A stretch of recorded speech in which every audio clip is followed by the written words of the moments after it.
Good afternoon, students. Today in this class we are going to discuss the grey matter of the spinal cord. Okay. So what is grey matter? In the previous classes we have discussed about the grey matter, what is white matter in the central nervous system. So what is grey matter here?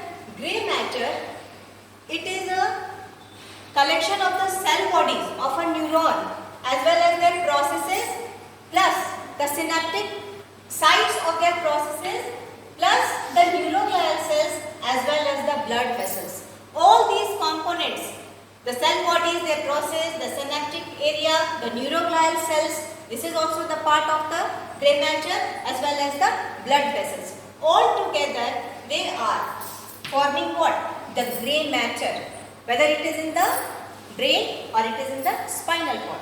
So today we are discussing the grey matter of the spinal cord. So this is the cut section of the spinal cord.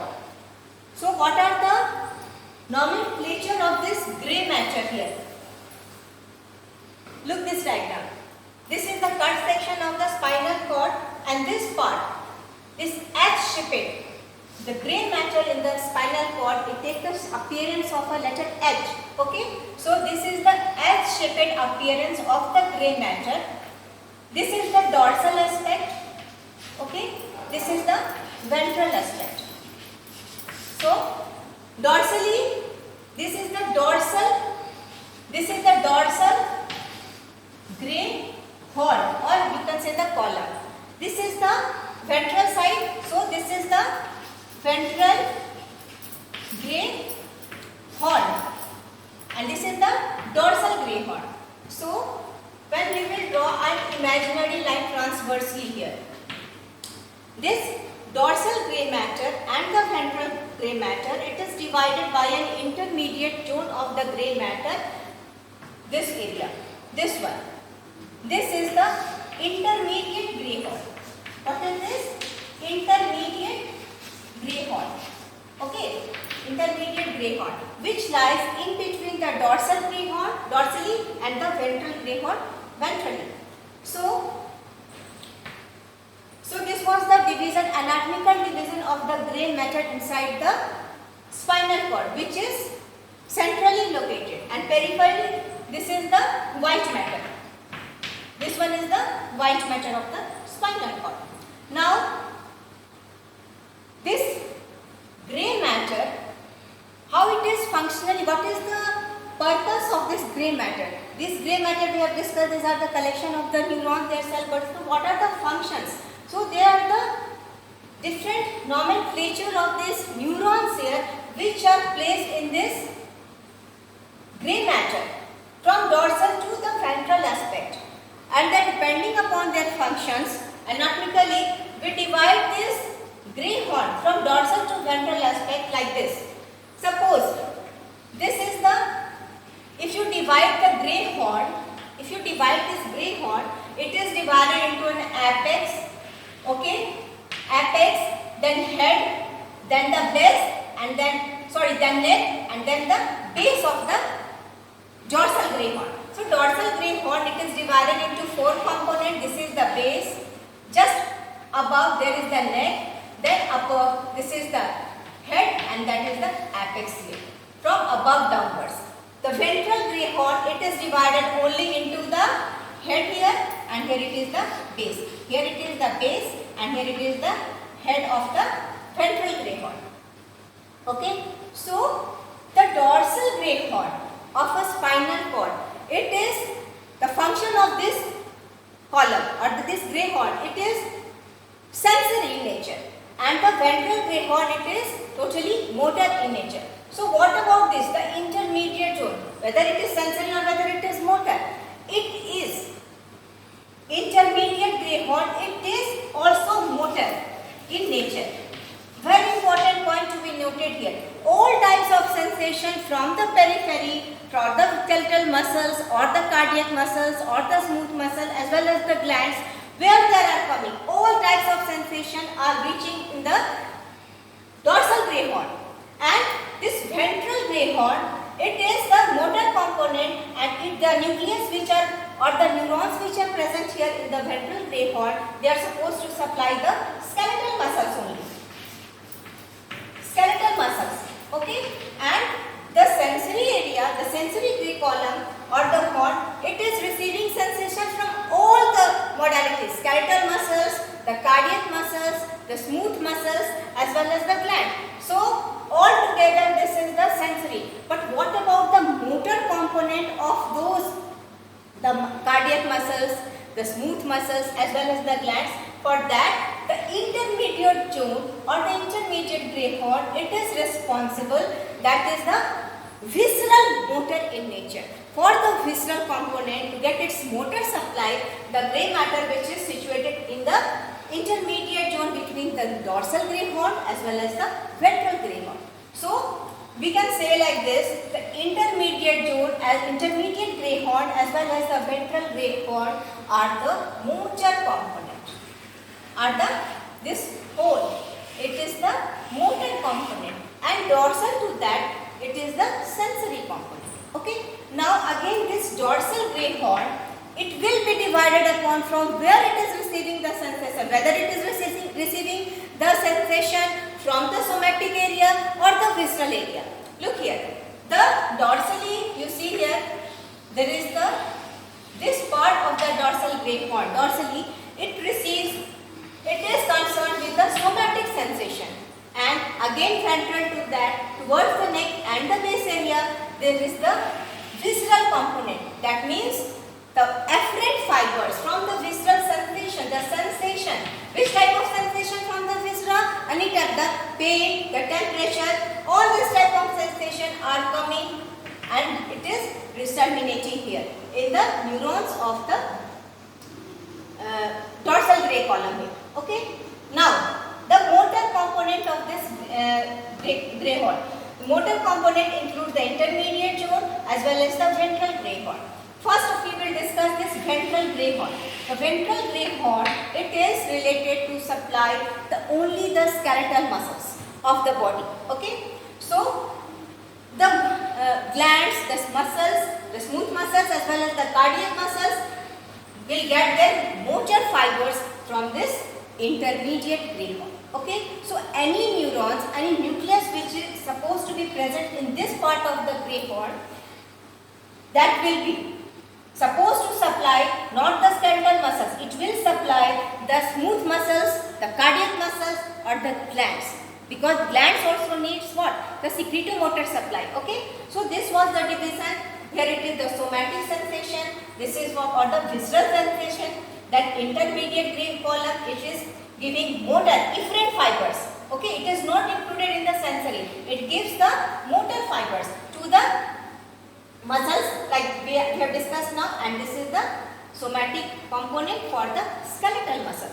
So this was the normally the anatomical division of the gray column of situated inside the spinal cord. The area in the body, how from where it is receiving the sensation, on which part of the gray column it is giving its motor supply to that. So look here, side, here it is the, sorry, this is the right side and this is the left side. Okay. This on the right side, there are some nucleus present here. First of all, what is nucleus? What is nucleus and what is ganglia? Just from the previous lectures, just have a recap. What is nucleus? Nucleus, you can say, it is the collection of cell bodies. What is this? This is the collection of cell bodies. Okay. It is the collection of cell bodies where the site would be the central nervous system. That is the brain and the spinal cord. Now come to the ganglia, the same structure, but the site would be different here. That is the peripheral nervous system, other than the central nervous system. So we are discussing here not about the ganglia here in the gray matter, but it is the nucleus. So look here, this side we are enumerating some nucleus which are placed in the dorsal column as well as the intermediate gray column as well as the ventral gray column. Okay. So look here, what are these nuclei In this side, it is present on the side. This is the anatomical basis. The anatomical where it is positioned inside the gray column. So, in the dorsal gray horn, what are the nucleus which are present here? Which is the supposed to be the sensory component. Okay. So, I have made a mnemonic for you all. My self never do injustice. Okay, what does it mean? Myself never do injustice. This mnemonic is for the nucleus from dorsal to ventral aspect, which includes the nucleus situated in the dorsal gray horn as well as the intermediate. So, start from the apex of this dorsal gray horn. M. What this M is? M stands for the marginal nucleus. That is the marginal nucleus. Okay. Now self. Second one, which is just below that, that is the substantia gelatinosa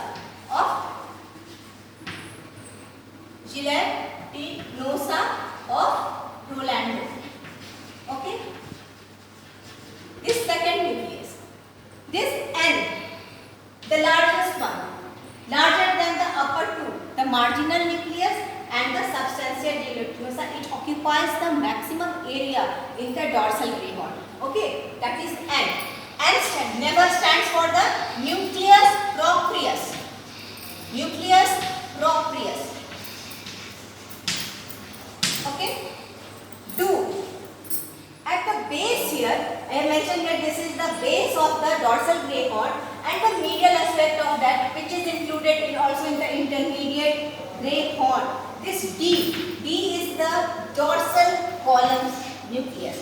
Dorsal column nucleus, or you can say a very specific name for this, that is the Clark's column. Okay, Clark's column nucleus or nucleus thoracis, also named as nucleus thoracis, because this nucleus, dorsal column nucleus, Clark's column, it is present at a specific segment inside the spinal cord. We will discuss it.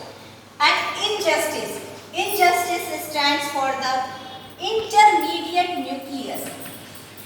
Intermediate nucleus. Okay. Intermediate nucleus, where it will be present? It will be present in between the dorsal as well as the ventral gray horn of the spinal cord. In intermediate area.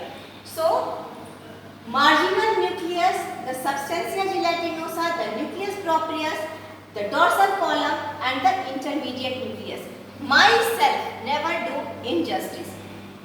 So, this is the mnemonic to you will able to learn it where how the nucleus are placed here in the sensory gray horn or the dorsal gray horn of the spinal cord.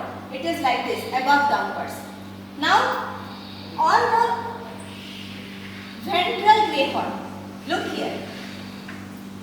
The ventral gray horn, the nuclei which are present here, it is placed from medial to lateral aspect. Medial to lateral in three sets. The nucleus, whatever nucleus it is present in the gray matter of the spinal cord, it is present in the longitudinal pattern. Okay, so don't get confused with the, it is also known as columns. So column is different and the horns are different. Okay, so the nucleus which are present here from medial to lateral, the nomenclature is the set of the nucleus, it is named as M, C and L. That means L stands for medial set. Medial set of the nucleus. C stands for the central set of the nucleus. C stands for the central set of the nucleus and L is the lateral set. Okay. So first we will discuss about the anatomical position where the nucleus are present. And later we will discuss what are the functions of this nucleus. Okay. So medial set of the nucleus, it is present throughout the length of the spinal cord.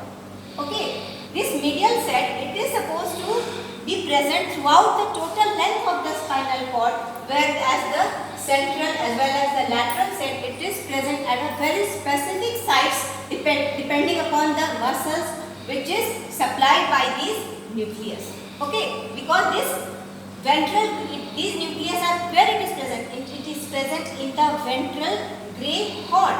So it is supposed to supply the skeletal muscles. So the muscles, the skeletal muscles of the body, which will be supplied by these nucleus will be specific.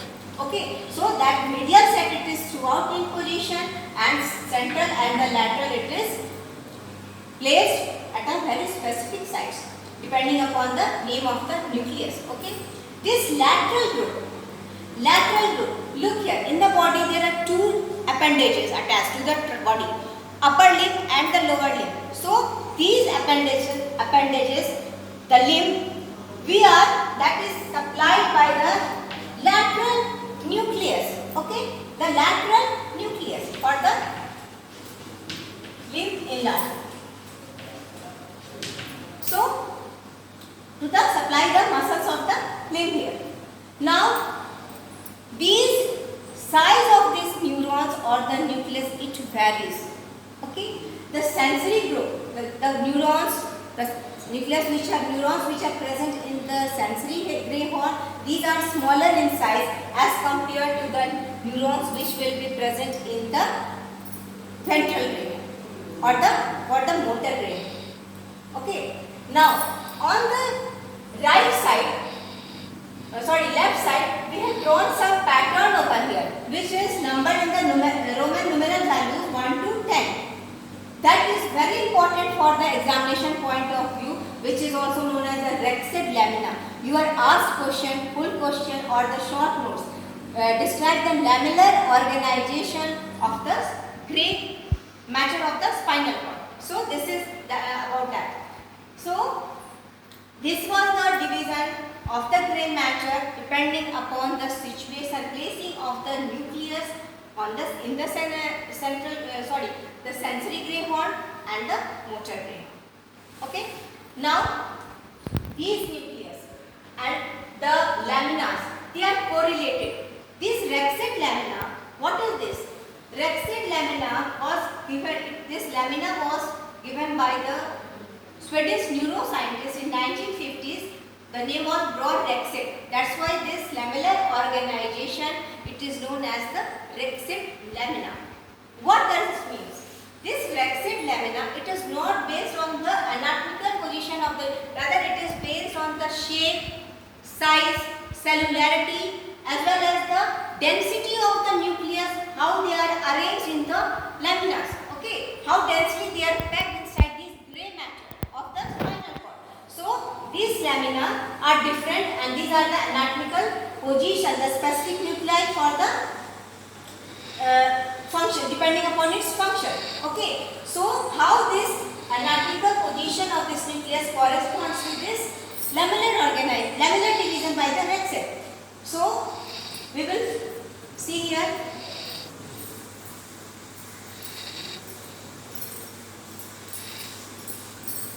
Look, lamina 1 to 6, whole of this division given by the Rexed, it is given indicated in the numeral Roman value 1 to 10. Okay, 1 to 10, this Roman numeral number 1 to 10 starts from the dorsal to the ventral aspect of the spinal cord. Okay, Roman number 1 starts from the apex of the dorsal gray horn up to the 6.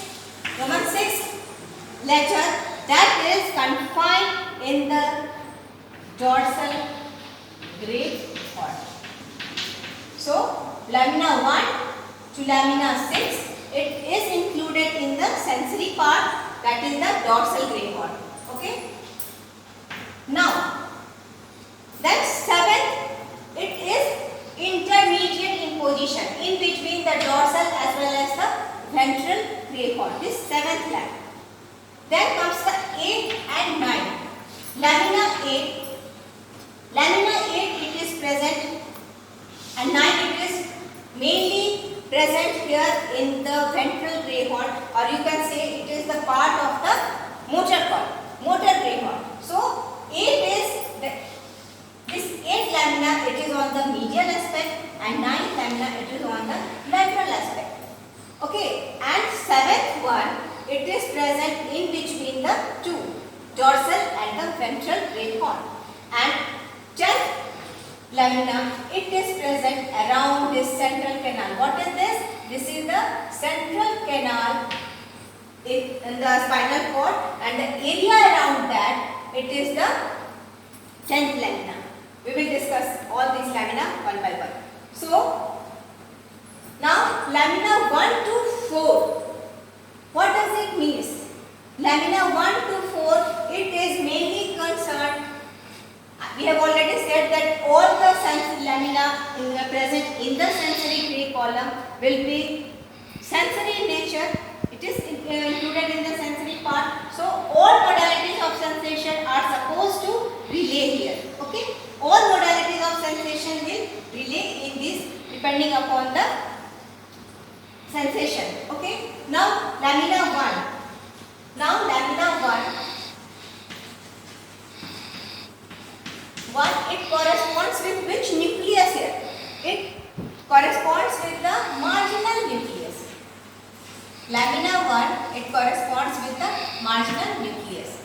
Lamina 2 with the substantia gelatinosa. Okay, lamina 3 plus lamina 4, it corresponds with what? It corresponds with the nucleus proprius. Nucleus proprius. Lamina 5, lamina 6 don't have specific, non-specific nucleus are present. So all these are present in the dorsal gray horn. Okay, dorsal gray horn.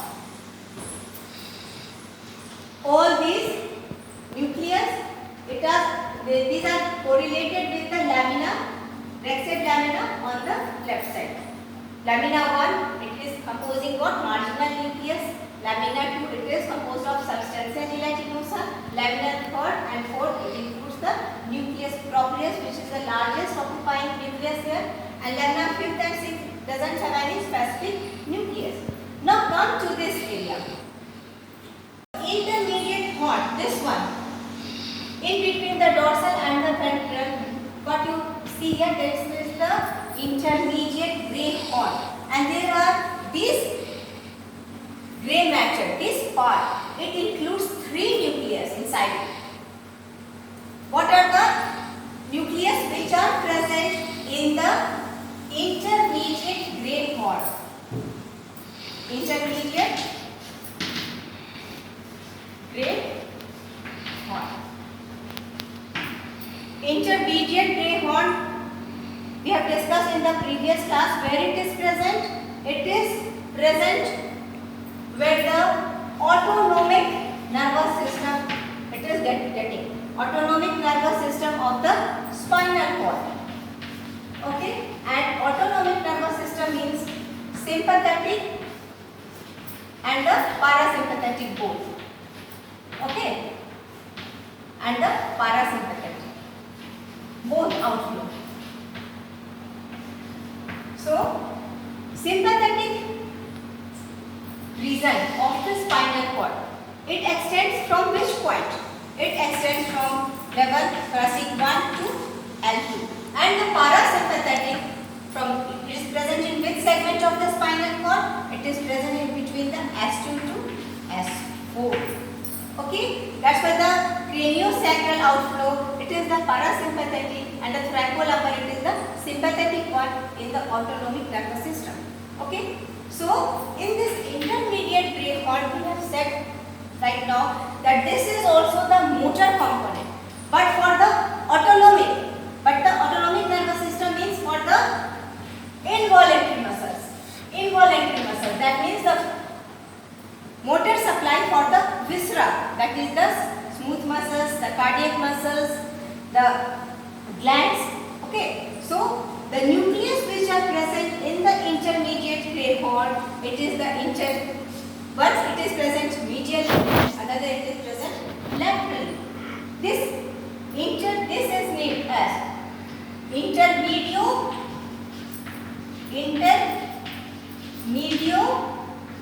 medial nucleus. What it is named as intermedial medial nucleus, because this is the medial nucleus situated in the intermediate zone, and this nucleus it is laterally situated in the intermediate zone. So this will be known as the intermediolateral nucleus. Intermediolateral nucleus. Both the nucleus, intermediolateral as well as the intermediomedial, are concerned with the autonomic nervous system, that is the sympathetic and the parasympathetic. This is intermediolateral.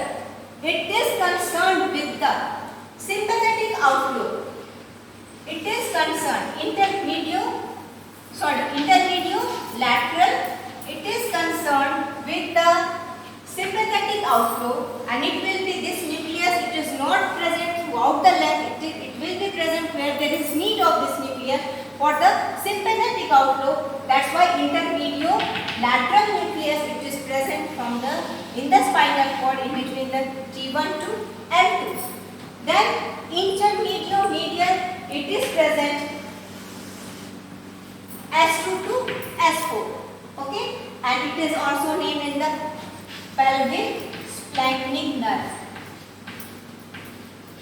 Pelvic splanchnic nerve. S2 to S2, S3, S4 is the root value of this nerve, which is supposed to be giving the parasympathetic supply of the nodular viscera. Okay, so this was the two nucleus. One more nucleus in the intermediate gray column, where it is this D.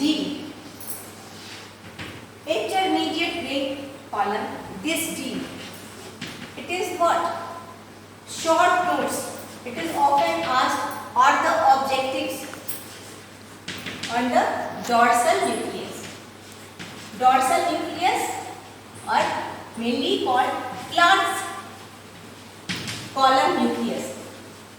Clark's column nucleus. A very or also known as the nucleus thoracis, because this nucleus it is mainly present in the thoracic region of the spinal cord in the intermediate gray horn. So a very important function, we will discuss this nucleus. It is present just medial side of the base of the dorsal gray horn. This is the base of the dorsal gray horn. On the medial side of that, this is the dorsal nucleus which is present, and it is specifically meant for what? This nucleus, it is receiving what? It is receiving the proprioceptive impulses. Proprioceptive impulses. What do we mean by the proprioceptive impulses? Proprioception means sensations which are coming from our muscles, the ligaments, the tendons, and what are the receptors there? Muscle spindle plus Golgi tendon organ. Okay, so these are the receptors from where the proprioceptive impulses are coming in the dorsal column, this nucleus. And we have said right now that this is only present in the thoracic region. It will start. A very important point for you all students, please keep it in mind. It starts from cervical 8 to L2 or L3. In some book it is written L2 and somewhere it is written L3. So these Clark's column nucleus, it will receive the unconscious proprioceptive impulses. When we will discuss later the tracks, then we will discuss in detail about this. What are the unconscious proprioceptive and the conscious proprioceptive? It will receive the unconscious proprioceptive impulses from these muscles, spindles, Golgi organ, and it is present in the spinal segment C8 to L2. Then you might be asking what are the other segment about just below L2 or L3? What about the proprioceptive impulses below that level and above that level? Of course, there are also the same sensation below this level and above the C8 level are also present here, but above the C8 level it is the cuneo-cerebellar tract, and below this L2 and L3, below L2 it is the anterior spinocerebellar. Okay, that means you mean to say that the unconscious proprioceptive impulses, it is not going to the higher center, that is the cortical area, it is going to the cerebellum. Okay, so that's why it is known as the unconscious proprioceptive impulses not reaching to the cortical area. So it is the three tracts through which the unconscious proprioceptive impulses, it is reaching to the cerebellum, unconscious level. Okay, it reaches the cerebellum. Okay, via three tracts. So we were discussing here the Clark's column. The Clark's column, it carries unconscious proprioceptive impulses from the very specific level of the spinal segment, that is the whole of mainly the thoracic region and the L2 and the L3 region. And the tract which will be formed, it is the dorsal spinocerebellar tract. Okay, all these tracts, the spinocerebellar tract, we will discuss individually when we will read this topic. Okay, now we are discussing right now only the nucleus and their functions. Okay, so dorsal nucleus or the Clark column nucleus, it is concerned to receive the unconscious proprioceptive impulses. Okay, now that means the nucleus which are present here, it is in the column from medial to lateral. Medial set, central set as well as the lateral set. Now first, the medial set. Okay, the medial set nucleus, it supplies what? The medial set of the nucleus, of course it will, all the nucleus present here, it is supposed to supply the skeletal muscles. Okay, that is clear. So now again it will be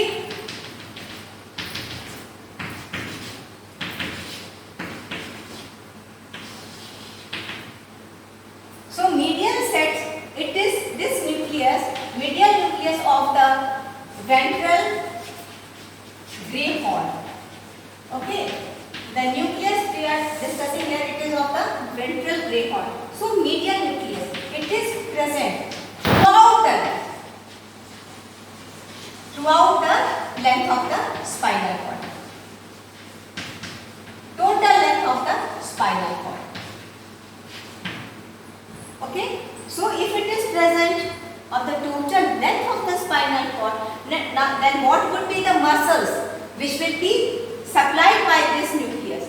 That is the axial muscles. Axial muscles of the trunk and the neck region. Trunk plus neck region. Okay, now just central group. This is the first group. This is now come to the central group.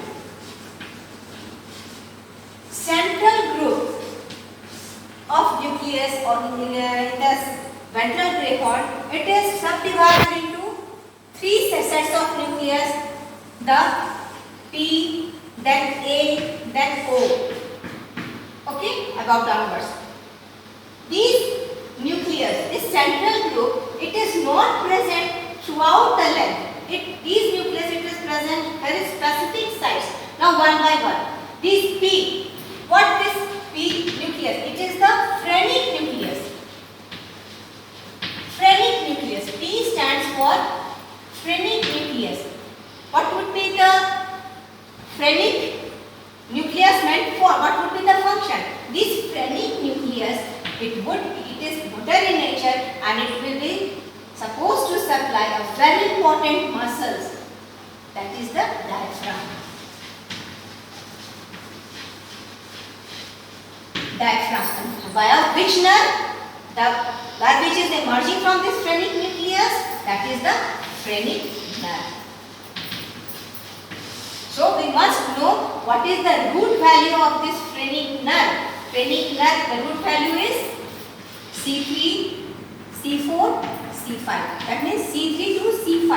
So this phrenic nucleus, as the phrenic nerve root value is C3, so it will be present only these three segments of the spinal cord. That's why it is not present throughout the length. Okay. Now this A stands for the accessory nucleus, accessory spinal nucleus. Accessory spinal nucleus. Okay. So accessory spinal nucleus, a very important nucleus. It is present in which segment? It is present from the segment C1 to C5. Okay. This is, we all know that the 11th cranial nerve, it is accessory nerve, it arises by two roots. One is emerging from the cranial, another is the spinal root. So this is the spinal root of that is specific, the 11th cranial nerve, and the nerve originates from the cervical 1 to C5. Why is that? And this root value, it is supposed to supply a very important muscles in the trunk and neck region, that is the sternocleidomastoid,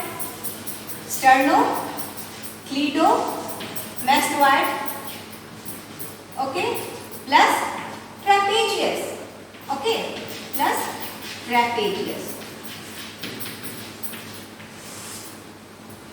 Both this muscle, we know that it is supplied because these are the skeletal muscles, and all the nucleus which are supplying any muscle, they are the skeletal muscles. Okay, so C1 to C5, it is the root value of this accessory spinal nerve, and it is supplying the two muscles, important muscles, that is the sternocleidomastoid and the trapezius. Okay, now come to the O. This is known as the Onus nucleus. Onus nucleus. It is also not present throughout the length. It is present in the specific part. Okay. So it is present where? It is present in between the S2 to S4 segment. That is the sacral segment of the spinal cord. Why? This onus nucleus, this which is present in the central group, this onus nucleus, it will supply those sphincter which is under our control, that is the voluntary, that is the external sphincter. External sphincter. Okay, external sphincter, that is the urethra and the anal. External anal sphincter and the urethral sphincter. Plus the muscles which are involved for the erection of the penis as well as the ejaculation. Okay, so these nucleus, onus nucleus of the central group, it is concerned with this sphincter which are under our control because it is included in the skeletal muscle group, voluntary muscles. Okay, so if you divide these nucleus anatomically or functionally here, these are the sensory, the intermediate, it is the motor for the viscera, and this is the again nucleus which are motor for the skeletal muscles. Okay, now come to this rexate lamina and its function. What are the nucleus which are present in these lamina? So the arrangement we have discussed here, that these lamina are arranged not on the basis of this anatomical position, it is whether it is placed, figured out on the basis of its shape, size, the cellularity as well as the density of the neurons there. So that type of arrangement is known as a very important arrangement, cytotectonic arrangement. Cytotectonic type of arrangement. Okay. In the examination, it might be asked what is the cytotectonic arrangement. This type of arrangement it is present here in the Rexed lamina. Or these lamina are number 1 to 10. Now, these Rexed lamina 1 to 4, I have written their cutaneous sensation. That means somatic. Somatic sensation, it may be pain, it may be touch, it may be pressure, vibration. Okay, so all modalities of sensation which is coming from the skin, it is relayed in the lamina 1 to 4. Okay, so marginal nucleus. Marginal nucleus, it is a nucleus which is present towards the apex of this dorsal great horn. First, what thing you see here? What is this? This is the gap. That means the dorsal great horn, it is not directly in contact with the boundary, posterolateral boundary of the spinal cord. There are some tracts over here in between, and this tract it is known as what? Tract of Lisieur. This is known as the tract of Lisieur. A very important tract name. This is the tract of Lisieur which separates the dorsal great horn from its boundary of the spinal cord dorsally. Okay, now come to the marginal nucleus. It is present just at the apex of this dorsal great horn. And which type of sensation it receives? Okay, which type of sensation it receives? It will receive what? Pain, temperature, all. There are two types of pain here. Okay, one is fast pain. And one is slow pain. Okay, when we are discussing pain, then we should be specific which type of pain, whether it is the fast pain or it is the slow pain, because depending upon the nucleus, the fibers, the first order fibers will terminate accordingly. So, if it is fast pain and slow pain, how it is differentiated? Fast pain, it is carried by which type of? Type A fiber. Type A fiber. Slow pain, it is conducted by type C. Okay, then what is type A and type C? There are three types of neurons. We have discussed in our previous classes. There are three types of neurons, A, B and C, depending upon its degree of myelination as well as its speed. Myelination and speed. Okay, as well as the speed. The fastest speed, it is carried by the type A fiber because it is highly myelinated and the rate of the speed is more than 50 meters per second, or you can say the 20. So fastest speed, it is conducted by the type A fibers. And type B, it is medially myelinated.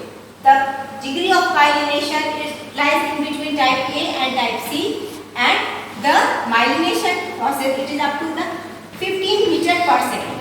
Type C, it is the non-myelinated, you can say, the least myelinated. This is the least myelinated, and the rate of the speed, conduction of the speed, it is also less, 0.5 to 2.5 meters per second. Okay, so these classification of neurons, it was based upon the degree of the myelination and the speed it conducts. Okay, so it is highest in type A fibers and it is lowest in type C. Okay, so the fast pain and the slow pain, it is depending upon the which type of fiber it is conducting. So fast pain fibers type A alpha. Again it is divided into alpha, beta and gamma. So type A fibers, it is conducting the fast pain, and here what is there? The dorsal root ganglia. So the central process of that, it is relaying in the marginal nucleus there, and the axons which are emerging from that, they will emerge and forms what? The thalamic tracts, the spinothalamic tracts, spinothalamic tracts. Okay. Now type A fibers. Now second nucleus, that is the substantia gelatinosa. It is present in which lamina? Lamina 2 of the Rhexid here. Okay. Why it is known as substantia gelatinosa? These there, the second lamina, it is substantia gelatinosa, just below the marginal nucleus. It is composed of lack of the myelination. All the nerve fiber lack, there is lack of myelination, and it is jelly-like.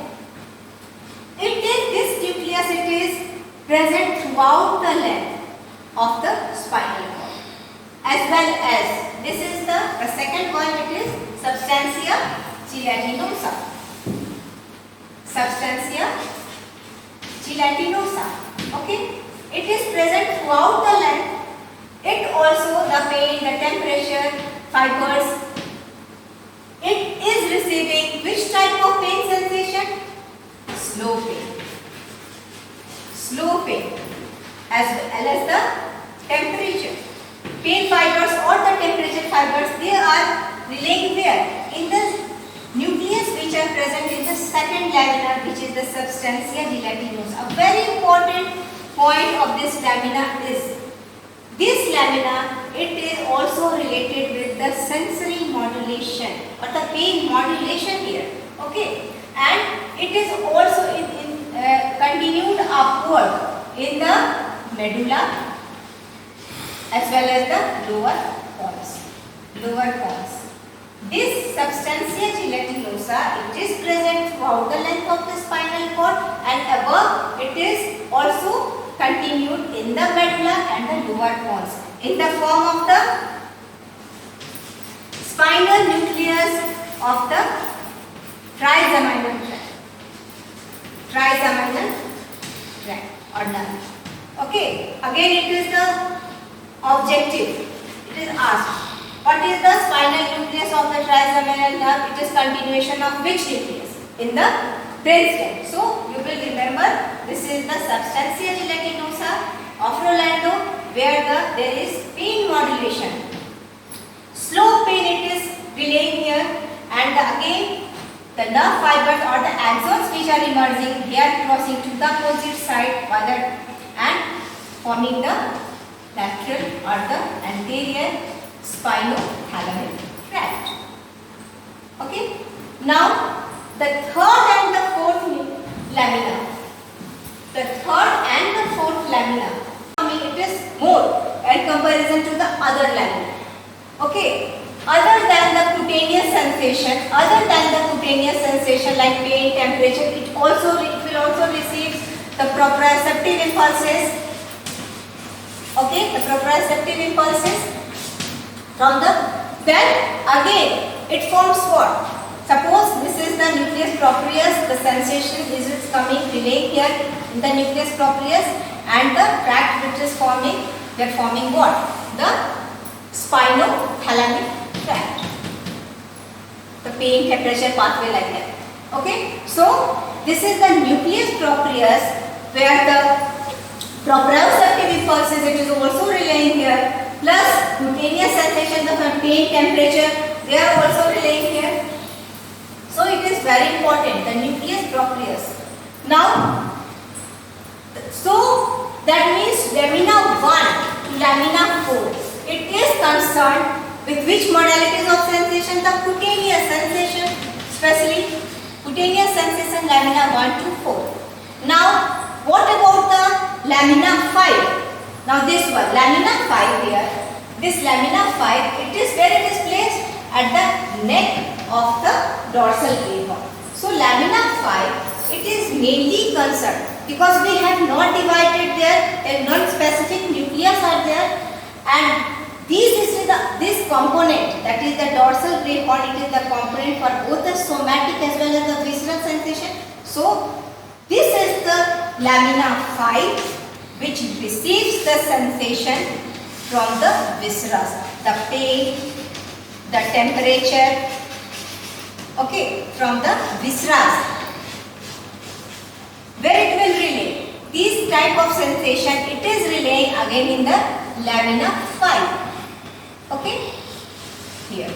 So, it is very specific for the visceral sensation, lamina 5. That is very important. Now, lamina 6. This lamina 6, this one. This lamina, it is concerned, this lamina, it is concerned with what? Again, the unconscious proprioceptive impulses. Lamina 6, the proprioceptive impulses from which area of our body? Below what? L2 to coccygeal 1. That means L2 to coccygeal 1 nerve. They will relay here in the lamina 6. So, the proprioceptive impulses coming from below this lower L2 area to the coccygeal area, that will be relayed in the area number 6, which is at present at the base of the posterior ray horn. Okay, and what it will form? It will form the anterior spinocerebellar tract. The pathway we will discuss separately in the spinocerebellar tracts. But right now you only understand that this lamina 6, it is mainly concerned, the nucleus which are present here, they will give the fibers which will form the anterior spinocerebellar tract, which will go in the cerebellum. Okay. Other than this function, lamina 6, it is also concerned with what? A very important function of the spinal cord is there, the spinal reflex. Okay. Spinal reflex, it means the response to the, suppose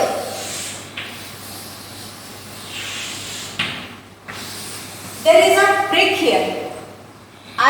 My hand is pricked here and I suddenly move my hand. So what is this action? This action, it is done by present inside the spinal cord, and this is the spinal reflex, the immediate action of the spinal cord in response to the sensory stimulus. So how it works? So any type of sensation which is reaching in the spinal cord, it either relay in an interneuron or directly to the alpha motor neuron. The motor neurons which is sitting here in the ventral gray horn, and this alpha motor neuron, it will send impulses to the muscles, and then I pull my hand. Okay, when there is prick here, I suddenly pull my hand. This is the reflex action, and how it is done?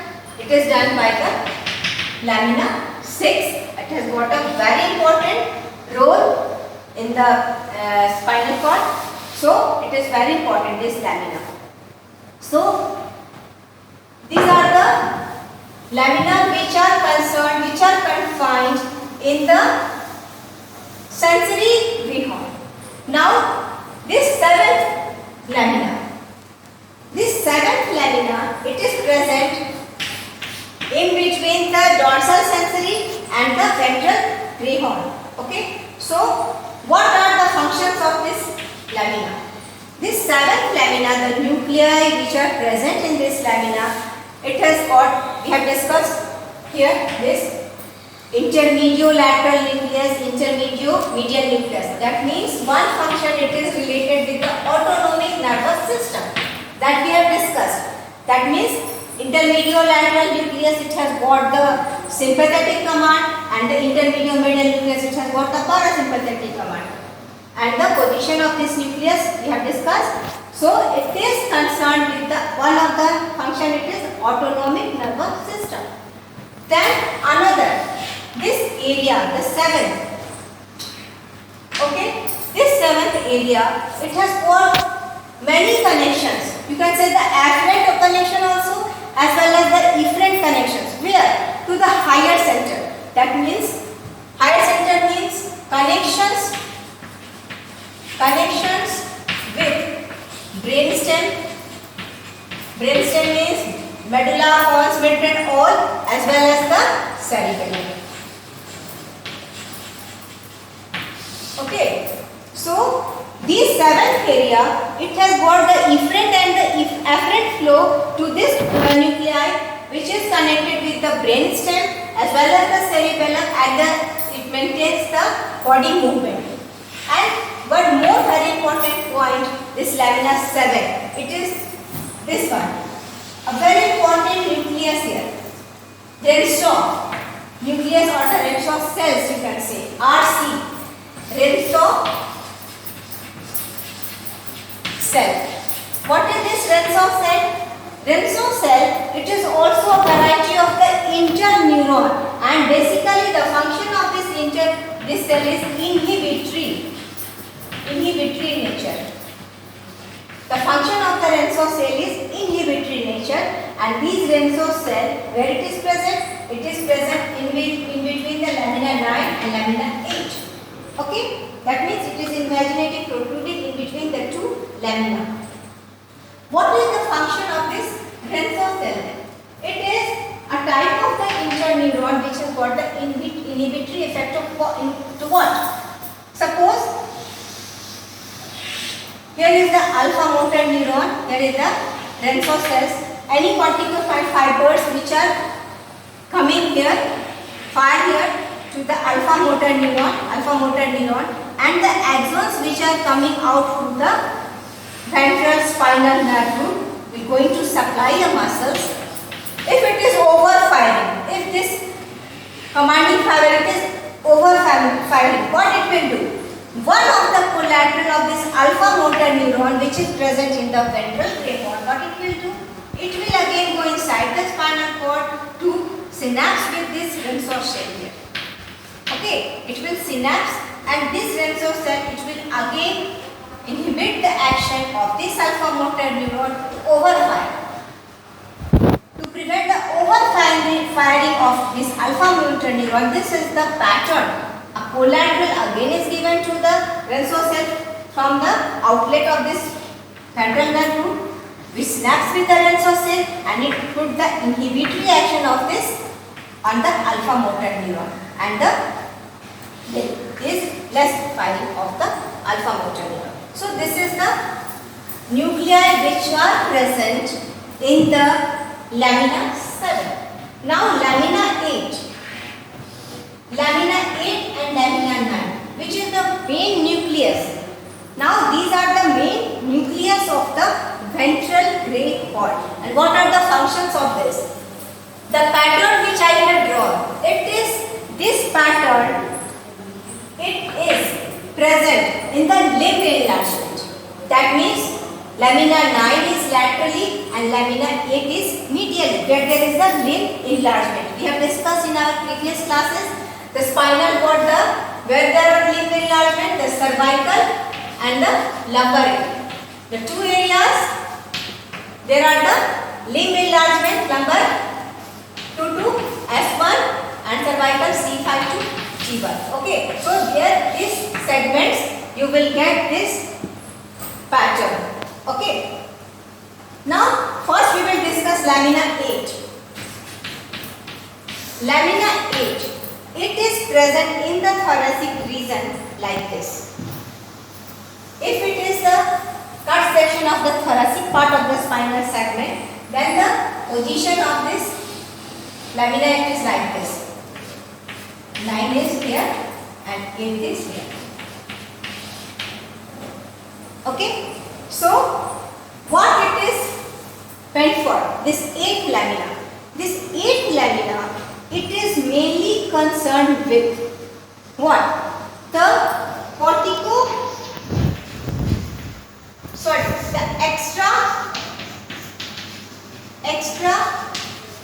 pyramidal tract relay center.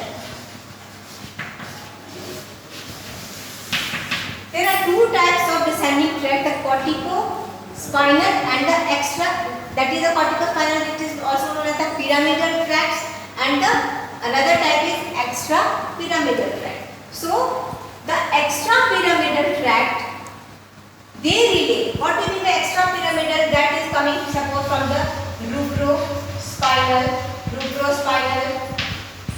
from the red nucleus, the reticulospinal, okay, then the vestibulospinal, as well as the tectospinal. Okay, all these tracts, these are the list of the descending tracts from above downwards, okay, up to the spinal cord, arising. The origin is from the rubro, red nucleus, reticular formation, vestibular nucleus, and tecto, the superior colliculus in the midbrain. So all these tracts are in the list of the extrapyramidal tract. So this lamina 8, it acts as the relay center. All the descending tracts, extrapyramidal, that will relay here, and from here the axons which will emerge, it will maintain what? The posture and the muscle tone of the body. Okay. As well as this lamina 8, it is also numerous amounts of interneurons are present. Interneurons are present in this lamina 8. Okay.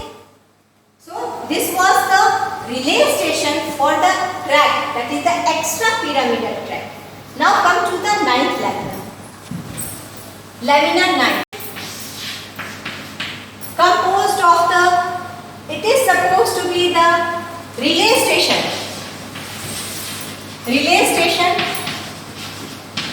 For which tracts? For which type of descending tracts? Above downward, that is the pyramidal tracts. Okay. The pyramidal tracts, it is descending here, okay, relaying here in the ninth lamina, and the axons which are emerging from this alpha motor neuron, they are going to supply the skeletal muscles. Okay, so this was the skeletal muscles of which region? Limb, upper limb as well as the lower limb. So this lamina 9, it is rich in alpha motor neuron, the beta and the gamma, mainly alpha. Okay. So a very important laminas are there. Now the lamina 10, this one, the lamina 10 which is present around this central canal of the spinal cord. This is the lamina 10. If there is no nucleus, no specific nucleus, then why it is included in this grey matter? It contains what? This is the central canal. So dorsal to that and ventral to that, there are the commission fibers of the grey matter which connects the two halves of the spinal cord. So dorsal grey commission and the ventral grey commission fiber. These are the dorsal grey commission fibers and the ventral. Commission fibers are fibers which are connecting the two halves. Okay. So the dorsal grey and the ventral grey. So this 10th lamina, it is only composed of the commissional fibers. Suppose here the tract, it is originating from the pain and temperature part. Here it is originating and it is crossing to the opposite side. So the fibers like that which is crossing here, this lamina, the 10th lamina, it is only composed of this crossing fibers, nothing else. Because then why it is included? Because these fibers are also non-myelinated. If it was myelinated, it was not included in this grey matter. Because it is non-myelinated, that's why it is included here. Okay. So this was the, just have the revision here. Lamina 1 to 10, 1 to 4 lamina, it is related with the all bodies which are coming from the skin. Lamina 5, it is mainly for the visceral afferent sensation. 6th lamina, it is concerned with the proprioceptive impulses below the lumbar second up to the coccygeal 1. 7th lamina, it has got functions, autonomic functions, the inhibitory influences of the skeletal muscles here by the tensor cell here, as well as its connection with the higher center, that is the brainstem, the cerebellum by the efferent and the afferent pathway. And lamina 8, it serves the function of the relay station.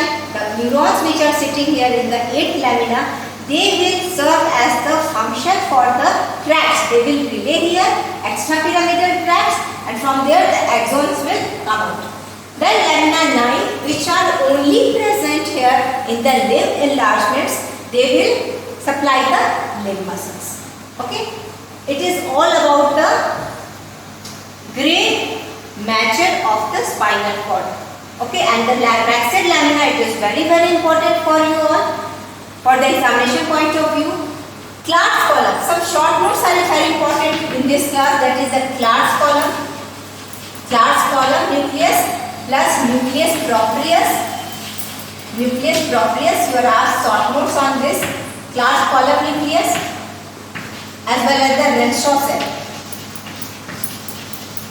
Okay, as well as the Renshaw cell. So these are some important nuclei on which the short notes are asked. So go and read it properly.